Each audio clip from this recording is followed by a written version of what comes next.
20 জানুয়ারি মধ্যরাত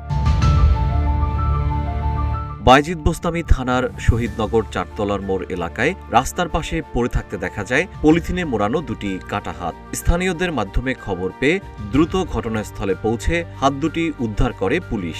হঠাৎ এমন নৃশংস ঘটনার খবরে এলাকায় ছড়িয়ে পড়ে আতঙ্ক। ঘটনার পরপরই হত্যার রহস্য উদ্ঘাটনে মাঠে নামে পুলিশ।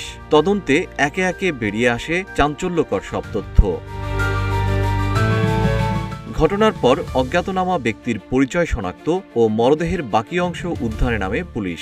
তদন্তের এক পর্যায়ে উদ্ধার হওয়া একটি জাতীয় পরিচয়পত্রের সূত্র ধরে নিহতের পরিচয় নিশ্চিত করা হয়। একাধিক স্থান থেকে উদ্ধার হওয়া লাশের টুকরোগুলো মোহাম্মদ আনিস নামের এক যুবকের। তিনি পেশায় একজন কসাই। তার বাড়ি চট্টগ্রামের রাউজানে। পরে পরিবারের সঙ্গে যোগাযোগ করলে তারা জানায় মোহাম্মদ আনিস 20 জানুয়ারি থেকে নিখোঁজ ছিলেন।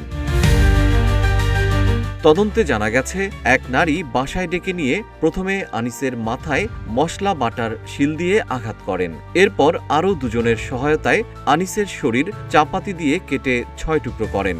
পরে এসব টুকরা ফেলা হয় আশপাশের এলাকার খাল ও ভাগাড়ে। এ ঘটনায় অভিযুক্ত সুফিয়া আক্তারকে গ্রেপ্তার করা হয়েছে।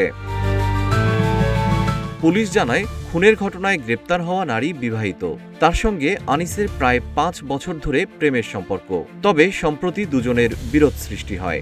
এই বিরোধের বিষয়ে ধামাচাপা দিতে ওই নারী কৌশলে আনিসকে বাসায় ডেকে এনে খুন করেন। পুলিশ জানিয়েছে, গ্রেপ্তার আসামির দেওয়া তথ্যের ভিত্তিতে নিহত ব্যক্তির মরদেহের খণ্ডিত বিভিন্ন অংশ উদ্ধার করা হয়েছে।